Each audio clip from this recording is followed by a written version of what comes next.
Hello and welcome to Press F for Food.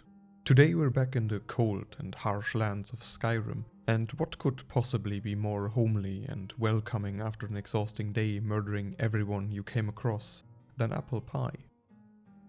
For the short crust pastry, we begin by sifting all-purpose flour in a large bowl. Then add your butter in small chunks. Keep the butter as cold as possible, but not frozen. We need to be able to work it.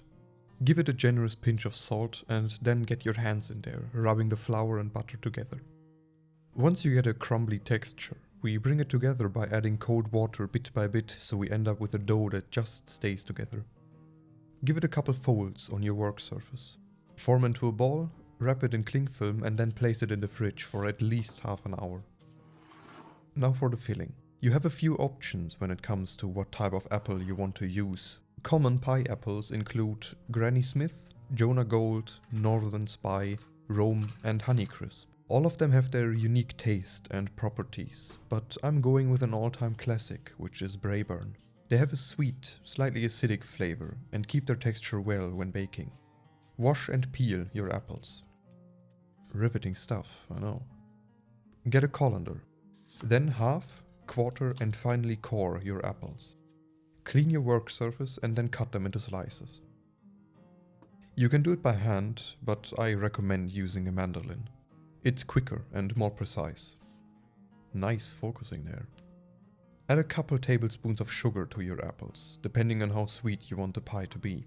A pinch of salt, generous bit of cinnamon, some nutmeg, and then sift flour on top, which will help the pie hold its shape. Now mix the dry ingredients with a spoon. Or just get your hands in there like a caveman, I suppose. You can also add some lemon juice for acidity and to keep the apples from browning if you like. Cover in cling film and let the apples drain for a bit. Once your dough has relaxed, flour a clean surface and also the dough on both sides, then flatten by gently pushing and roll it out. Check against the size of your pie dish.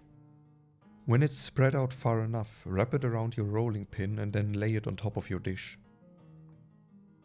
Gently press the sides in place, careful that you don't tear the pastry. Trim the excess dough and put it aside for later.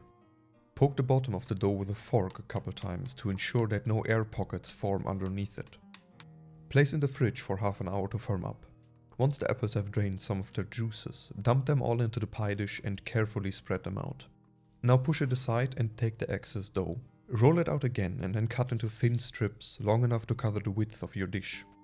Lay them parallel to each other, which will make for a beautiful pattern, but how you cover the top of your pie is ultimately up to you. Cut more strips of dough and then weave them into a pattern by lifting every other strip and laying it across.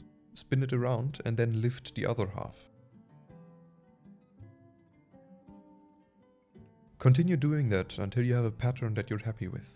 Trim the dough that's hanging over the edge and discard. Then fold the edge inside so you have a nice rim all around your pie. Crack an egg into a small bowl. Add a splash of milk and then beat that briefly to combine.